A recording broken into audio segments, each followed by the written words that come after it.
Welcome to the Gaggle, where we talk politics in Arizona and beyond. We'll look at the federal budget and what it could mean for the state, and why there's so few women in leadership in the legislature. But first, I want to know from Yvonne if the governor has a cat.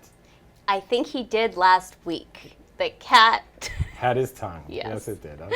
So the Cap Times published a story that was pretty explosive. It said that the governor is open to talking about what a potential extension of Prop 301 or expansion would look like. Prop 301 is 0.6 of a penny sales tax, as we know, funds education, set to expire soon. There's some pressure on him to figure out where he stands on this issue.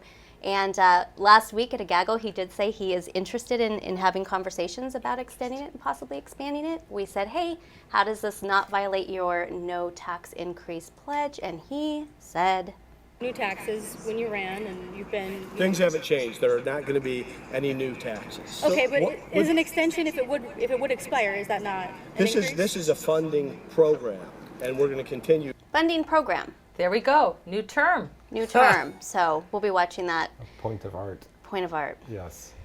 Now, Ron, the president, unveiled his budget blueprint. Not a budget, but just kind of his ideas. Right. What did it mean for Arizona? Kind of who are the winners and losers? Yeah, it's hard to know precisely because this one doesn't have as much specificity as a normal budget would. But for an incoming administration, they put out a skinny budget that sort of sketches out their priorities.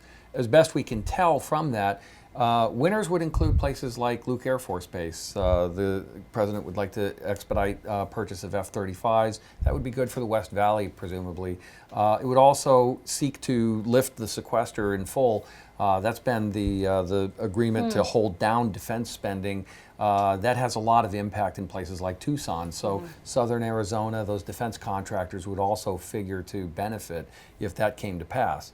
Losers, well, that would probably include places like Phoenix and other urban areas that get a lot of housing-related monies and economic development programs that would figure to be slashed or eliminated, and also some rural areas, places like Page, Prescott, and Show Low. They have subsidized air programs that would be eliminated under this budget proposal. Mayor Stanton came out swinging against this budget, didn't he? Yeah. There's a lot of folks locally who see things that make them nervous. Yeah. More guns, less butter, as the economists like to say. Right.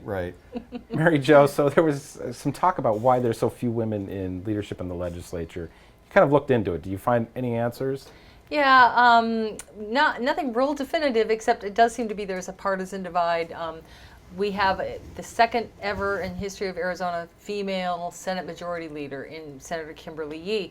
The first one was Sandra Day O'Connor, and that was back in 1973. So it's been 44 years before you've gotten a woman in leadership in the Senate. You've had one female Senate president. You've had one female House Speaker. This is while it's a Republican-dominated legislature. We've had a lot of Democratic women in leadership. Is that because they're in the minority? Is that because the Democrats have more women? This is a great social sciences question that maybe somebody could get a grant and study. Maybe you. We'll answer it in the next 44 years. Exactly. Yeah. Yvonne, what are you looking for this week? School vouchers, I want to see if they move.